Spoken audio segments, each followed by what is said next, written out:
میں پٹنہ سے قریب ایک شہر ہے حاجی پور، میں پروگرام میں جا رہا تھا حاجی پور سے، مغرب کی نماز کا وقت آ گیا، ہمارے ساتھیوں نے کہا یہی مسجد ہے، ہم مسجد میں گئے نماز پڑھنے۔ نماز مغرب کی پڑھ کے جب میں باہر نکلا تو میں نے دیکھا کہ ایک بوڑھی عورت بڑی کمزور سی تیل اور پانی لیے کھڑی ہے، بڑی غریب، جسم کے کپڑے وپڑے ٹھیک نہیں تھے، غربت جھلک رہی تھی، تو سر پہ گھونگھٹ کو کھینچے ہوئی تھی، تو مجھ سے کہنے لگی بیٹا ذرا دم کر دو۔ اس کی آواز میں بڑا کرب تھا، بڑا درد تھا، تو میں نے دم تو کر دیا، لیکن میں نے پوچھا کہ ماتا جی دقت کیا ہے؟ اتنا پوچھنا تھا کہ رونے لگی۔ میں نے کہا پلیز بتائیے نا، آپ روئے نہیں، آپ بتائیے، ہم کچھ کریں گے آپ کے لیے۔ تو کہتی ہے بیٹا میرے پتی ہیں، آج 1 سال سے بیڈ پہ لیٹے ہوئے، ہل ڈول نہیں کر سکتے، بیٹا لوگ سب ساتھ چھوڑ دیا ہے، زمین جائیداد زیور سب بک گئے، میں بہت اچھے گھر کی تھی، اب علاج کو پیسے نہیں ہیں، تو مجھ سے کسی نے کہا کہ اب دوا مت کرو، مسلمانوں کی مسجدوں میں کھڑی ہو جاؤ، مسلمان پھونک دیں گے تو تمہارے پتی اچھے ہو جائیں گے۔ تو ہم نے کہا کہ آپ نے کھانا کھایا ہے؟ مغرب کا وقت ہے۔ تو وہ کہہ رہی ہے میں کیا، میرے پتی جو مریض ہیں وہ بھی کل سے نہیں کھائے۔ مسلمانوں کا صرف یہی کام رہ گیا کہ پھونکو پانی میں اور آگے بڑھ جاؤ؟ آپ انتر منتر والی قوم ہیں۔ کچھ پیسے نکالے، مجھے ایسے موقع پہ اپنے شیخ حضرت رحمت اللہ علیہ بہت یاد آتے ہیں۔ کچھ رقم ہم نے نکالا اور اپنے دوستوں سے کہا تم لوگ بھی کچھ دو ان کو۔ خیر ایک اچھی خاصی رقم ان کو ہوئی، یہ تو وقتی چیز ہے، ان کو پیش کیا، پھر امام صاحب کو بلایا، ان کو سمجھایا، بیچاری روتی رہی، دعا دیتی رہی۔ مجھے احساس ہوا کہ اسے میری دعا کی نہیں، اس کی دعا کی ہمیں ضرورت ہے اس وقت۔ یہ کام نہیں کرتے، مسجدوں کے باہر غیر مسلم کھڑے رہتے، کیوں؟ ان کو یقین ہے کہ مسلمان اپنے خدا کا نام لے کر جب نکلے گا تو جلدی پھکوا لو، اگر یہ دکان میں چلا گیا، بازار میں چلا گیا تو ہم سے بھی زیادہ گیا گزرا ہو جائے گا، اس لیے جلدی دم کرواؤ اس سے۔ یہ خدا کا نام لے کر نکل رہا۔ مسلمانوں اس دیش میں آج بھی اتنا یقین زندہ ہے کہ بیماروں کی دعا ہم سے کروائی جاتی ہے۔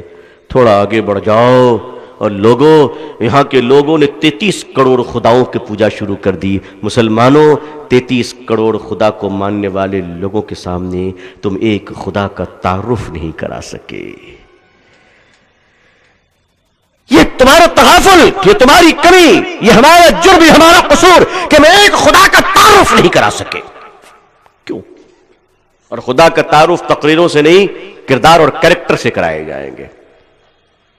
ہدایت کتنے لوگوں کو ملے گی نہیں ملے گی اس سے ہمارا کوئی لینا دینا نہیں، وہ اللہ کا ڈپارٹمنٹ ہے، اللہ جانے۔ ہمارا کام کوشش کرنا ہے۔ آپ کاروبار کرتے ہیں غیر مسلموں کے ساتھ، آپ اٹھتے بیٹھتے ہیں غیر مسلموں کے ساتھ، بازار اور ٹرین اور بسوں میں غیر مسلموں کے ساتھ، آپ پڑوسی ہیں، پھر آپ سے وہ دین متاثر کیوں نہیں ہوتے؟ آپ سے آپ کے دین کے بارے میں پوچھتے کیوں نہیں ہے؟ وہ آپ سے آپ کے خدا کا تعارف کیوں نہیں کرایا جاتا؟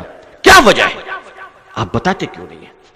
عزیزان ملت، کمی ہمارے ہی چراغ میں کچھ ہے کہ چراغ بجھ رہا ہے، ورنہ ہوا اور آندھی تو کچھ نہیں ہے، کچھ نہیں ہے۔ اپنی ذمہ داریوں کو سمجھیے، اور آپ کے پاس جتنی اللہ نے صلاحیت دی ہے پیسوں سے مدد کیجیے۔ یاد رکھیے اب باتوں کی مدد نہیں، اب پیسوں سے مدد شروع کیجیے۔ مسلمانوں اپنی کمائی کا حصہ، اپنے پیسوں کا حصہ، تمہیں کیا ہو گیا؟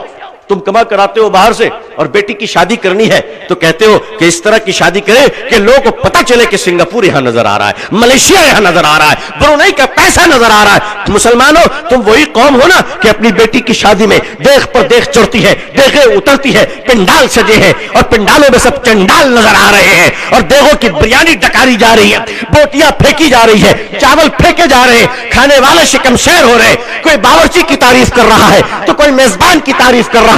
مسلمانوں وہیں پر نظر اٹھا کے دیکھتے کیوں نہیں ہو کہ کلکتہ کے سگنل پر، بنارس کے سگنل پر، لکھنؤ کے فٹ پاتھ پر، دلی کے فٹ پاتھ پر، بمبئی کے فٹ پاتھ پر ہزاروں نہیں بلکہ لاکھوں مسلمان لڑکیاں جو جوانی کی دہلیز پر پہنچ چکی ہیں اور غربت کی وجہ سے پیٹ میں کھانا نہیں ہے، تن میں کپڑا نہیں ہے، جوان 18 سال کی 20 سال کی لڑکیاں جوانی میں پھٹے پرانے کپڑے پہن کر سگنل میں بھیک مانگ رہی ہے کہ بابا میری کچھ مدد کرو۔ جس قوم کی جوان بیٹیاں بھیک مانگ رہی رہی ہو، اس قوم کے مالداروں، مجھے تم پر تمہیں دیکھ کر تمہیں مذاق آتا ہے، ہمیں تم سے محبت نہیں ہوتی ہے۔ جس قوم کے چھوٹے چھوٹے بچے بھیک مانگ رہے ہو، پنچر کی دکانوں پہ کام کر رہے ہو، اس قوم کا مالدار اگر اپنی بیٹی کی شادی میں لاکھوں روپے اڑا رہا ہے تو مجھے نفرت ہے اپنی قوم کے ایسے مالداروں سے۔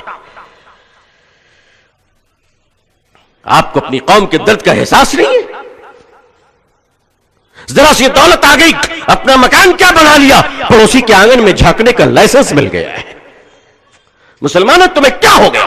تمہارے کردار نے تمہیں تباہ کیا ہے۔ یاد رکھو، وہ گھوڑے کی پیٹھ پر اور خچروں کی پیٹھ پر چلنے والے مکے کے اوپر خیبر پہاڑوں پر وہ مسلمان جن کے پاس کچھ نہیں تھا، وہ دار ارقم میں چھپ کر دین کی دعوتیں سننے والے اللہ کے آخری رسول صلی اللہ علیہ وسلم سے بھوکے اتنے کہ پیٹ پہ پتھر بن گئے۔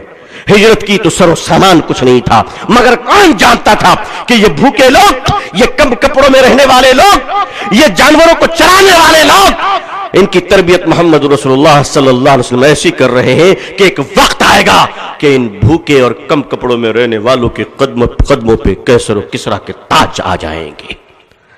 ملکوں کی حکومت ان کے سامنے جھک کر ان کو سلام کرے گی۔ کچھ نہیں ہوا ہندوستان میں، آج بھی بھارت ایک مہان دیش ہے، جیسا تھا اور انشاءاللہ رہے گا۔ لیکن ہم کب مہان بنیں گے؟ ہمارے مہان بننے کا طریقہ الیکشن کی ہار اور جیت میں نہیں ہے، بلکہ ہمیں اپنے کیریکٹر کو، مورل کو ڈیولپ کرنے میں ہے۔ آج سے طے کیجئے کہ اگر ہم بسوں میں چلیں گے انشاءاللہ تو دنیا دیکھ کر کہے گی کہ مسلمان ہے۔ آپ سیٹ پہ بیٹھے ہیں، کوئی غیر مسلم بزرگ چڑھ گئے، آپ کھڑے ہو جائیے، بابا آپ بیٹھ جائیے۔ آپ کو پتہ نہیں کہ اس اخلاق کا اثر کتنی دیر اور کتنی دور تک جائے گا۔ لیکن آج ہمارے سارے اخلاقی باتیں ہماری تقریروں میں سما گئی، سب کچھ ہم لوگوں نے تقریروں میں سمیٹ لیا۔ اتحاد یکجہتی، قومی یکجہتی، سیکولرزم سب یہاں آ گیا۔ اپنی زندگیوں میں لائیے اور لوگوں کا خیال رکھیے۔ تم زمین والوں پر رحم کرو، آسمان والا تم پہ رحم کرے گا۔